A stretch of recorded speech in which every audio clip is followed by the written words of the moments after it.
présidentielle qui a les caractères d'un régime parlementaire. Bon. Professeur Serigne Diop a parlé de régime semi-présidentiel orthodoxe. Voilà. Bon, là, le professeur Ismaïla Madior Fall, il te dira qu'on a un régime présidentiel négro-africain. Négro-africain. Mais le professeur, vous avez deux traits caractéristiques là. La prééminence du président de la République, le leadership du président. Point final.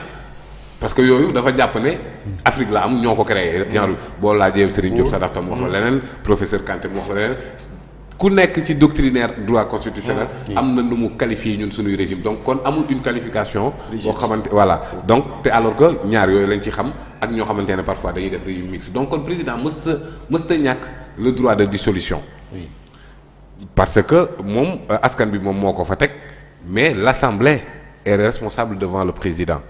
Le gouvernement est responsable devant l'Assemblée parce que mën nañ leen laaj ndax am ngeen suñu confiance loolu mooy la question de confiance si la réponse est non le gouvernement tombe mais da ngay xam ne gouvernement décret moo leen fa teg mais Assemblée nationale les députés décret tegu leen fa or boo ne mën na ko dissoudre à tout moment da ngay extraire l'autorité des députés maanaam dafa mel ni da nga koy vider de sa substance président heure bu ko neex dissoudre la donc kon yow yaa ministre bi yam rek heure bu la décret moo leen fa teg moo leen fay teggi saa su ne or dañ bul fàttali ci référendum bi 2016 dañ koo attribuer beneen mission l'évaluation des politiques publiques contrôler l'action du gouvernement voter des lois mais loolu dafa soxla minimum d'indépendance dafa soxla tuuti mu am gëddu boppam or boo waxee ne mën na ko dissoudre à tout moment rek fragiliser nga autorité je ne sais pas si vous avez lu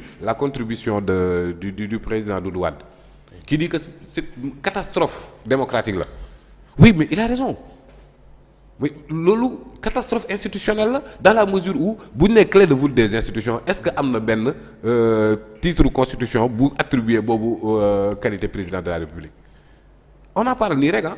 Le président doit clé de voûte des institutions. Des institutions. Par exemple, dans la Constitution, on dit que le président de la République incarne l'unité nationale. Voilà. Waaw, clé de voûte des institutions, loolu abus de langage là. Et puis, il assure la bonne marche des institutions. Oui, garant doit des s'assurer institutions. garant Des institutions. loolu mooy clé de voûte des institutions. Ah déedéet. Même gardien de la Constitution loolu la teg Non, gardien de la Constitution, Alaaji Mansour Mbaye moo ko wax loolu moom benn oui affaire. c'est-à-dire yooyu ay abus de langage la président du clé de voûte des institutions. C'est également le gardien de la Constitution. mais yooyu fan la jógee. Si, du point de vue Il respecte et fait respecter la loi. waaw moom mooy loolu rek. mooy toutes les lois départent. mooy ne kon moom mooy alpha et oméga bu ko neex mun na ko def ci lu non, baax déedéet, parce que loolu lan moo tax constitution traité président de la République comme institution assemblée mu joxe justice bi nangam parce que ku nekk am nga loo war a mën a téye.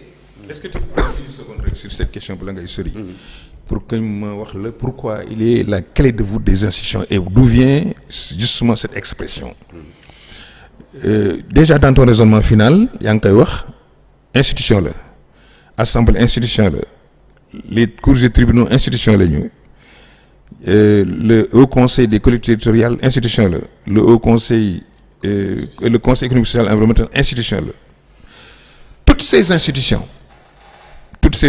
sauf le président de l'Assemblée président mooy leen nommé son président mooy benn sur l'Assemblée nationale c'est le président de la République qui a priorité sur l'ordre du jour du Parlement c'est le président de la République qui promulgue les décisions du Parlement même s'il y a des contraintes de promulgation c'est le président de la République lui-même qui peut imposer au Parlement une démarche mooy li ma la expliqué léegi parce qu'il a des pouvoirs exceptionnels qui lui permettent d'annihiler totalement les pouvoirs de l'Assemblée nationale c'est le président de la République qui peut engager ce qu'on appelle la politique judiciaire quelle que soit par ailleurs l'indépendance des magistrats c'est le président de la République qui nomme et qui reçoit les rapports des grandes institutions yi ma la tuddal léegi voilà pourquoi il est le centre c'est lui qui fait qu'aujourd'hui il y a un équilibre institutionnel entre les autres institutions qui tous se retrouvent convergent vers lui c'est loolu mooy le principe loolu mooy indique li ñuy wax clé de voûte l'équilibre de notre système mooy clé de voûte maintenant.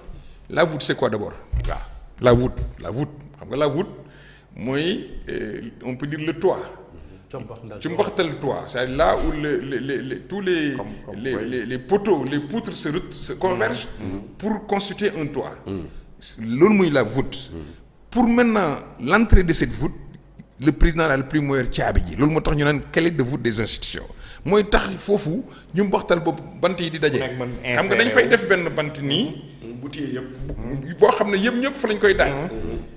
kooku mooy président de la République. maintenant pour terminer. rapidement comme ça nga jëlaat sa parole. pour terminer. système bi bu Sénégal inventé wuñu ko tuuti différence bi mu am ak France mooy ñoom dañu jël la détermination de la politique de la nation yóbbu ko primature sinon bu ñu nar a am crise yi ma lay wax nii président de la République redevient prééminent balaa nga ci xam dara nga gis la cohabitation entre Mitterrand ak ñi nga xam ne nekk nañ ay premier ministre am Sénégal. Ensuite bëgguma ñu jël suñu réew bu ko def république bananière ça se passe en Afrique on a des réalités sociologiques je pense que tu dois être sociologue ou juriste ñun dañu xam kilifa la notion de kilifa est importante njiit la preuve président dañ naan njiitu réew mi loolu moo indi mu am prééminence sur les autres institutions ce qui demande les réformes pour man defuñu benchmark pour xool exactement lan la Sénégalais yi bëgg Sénégalais est-ce que bëgg nañ daara yoo xam ne wala tarixe boo xam ne muqaddam yëpp ñoom ñoo yem doole man gëwuma loolu Sénégalais li ñu bëgg mooy dañu am benn kilifa moom mooy xalif général ba ñoom ñëpp di jokk ci moom te di ko déglu moo xew Tivaouane moo xew Ndiassane moo xew même dans la bois sacré boo indi institution boo xam ne da nga bëgg a yemale équilibrer nit ñi ak seeni pouvoir da ngay déconstruire l'équilibre de notre société c'est mon avis moom la ci yokkal. lu am solo et je suis d'accord c'est-à-dire foog mu am njiit. ce n'est pas pour rien sax ñun jargon bu ñu utiliser pour wax président te ñuy bañ njiit yëpp mooy bu falaguñ leen kuñ ci fal nga nekk président. waaw nga nekk njiit ba.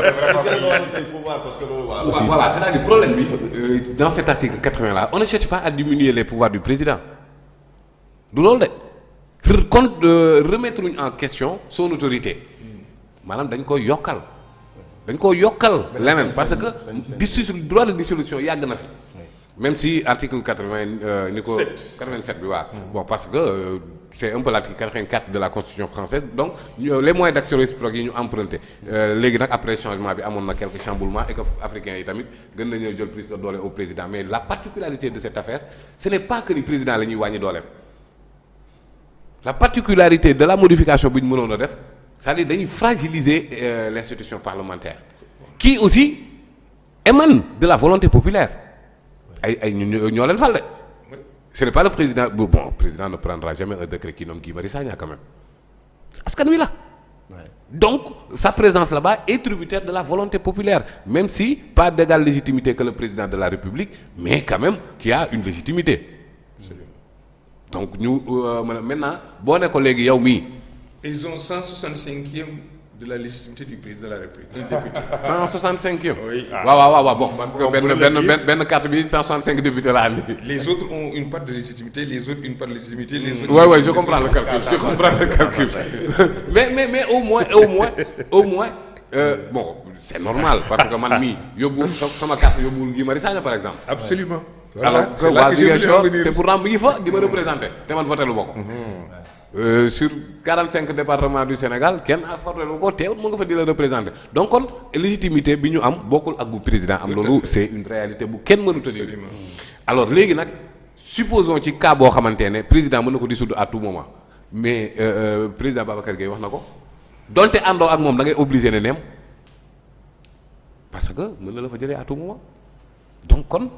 jarul muy dissoudre sax tant que am na épée de Damoclès boobu noonu ñëpp tekk la ñuy def et la preuve boo xoolee modification article 87 bi j'ai vu des députés qui ont évoqué des raisons assez drôles. dañoo am ay bor. Pas drôle mais qui leur sont propres. Des raisons financières. vous voyez on ne peut pas dissoudre l'Assemblée. vous voyez léegi tey jii nii nag bu doon askan wi dafa jël ne 100 députés laa yóbbu opposition laay jox opposition.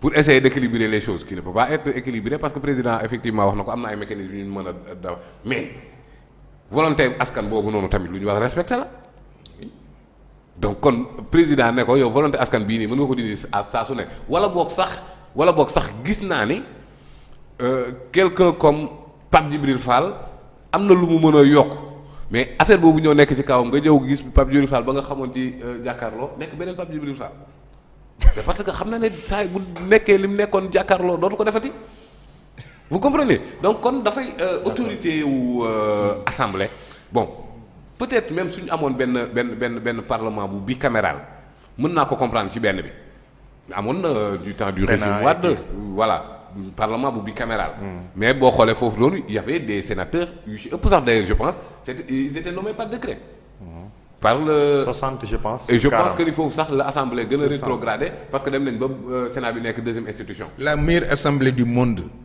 la deuxième chambre, la plupart des membres de la deuxième chambre sont nommés. Ce sont les lords. Ouais, en bon, Angleterre. mais Il faut pas le Canada non xam nga aussi il faut nga wax Sénégalais yi. damay bañ ñu jël ñu comme des gens yoo xam ne ñun li ñuy def baaxul quoi. non bien. ah si di Abdoulaye Wade fa la jógee boobu léegi fa la jaaree yàqu.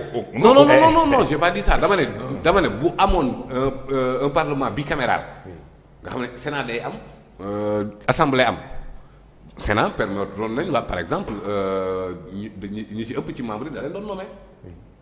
mais nomination bi dafa dem ba après Sénat moom mu mujj doon aussi deuxième institution ça aussi c'est un fait. Dans tous les pays du monde le Sénat est la deuxième institution. Dans tous les pays du parlement. doucement nag mais là comment on est arrivé à Sénégal doucement rek Sénat.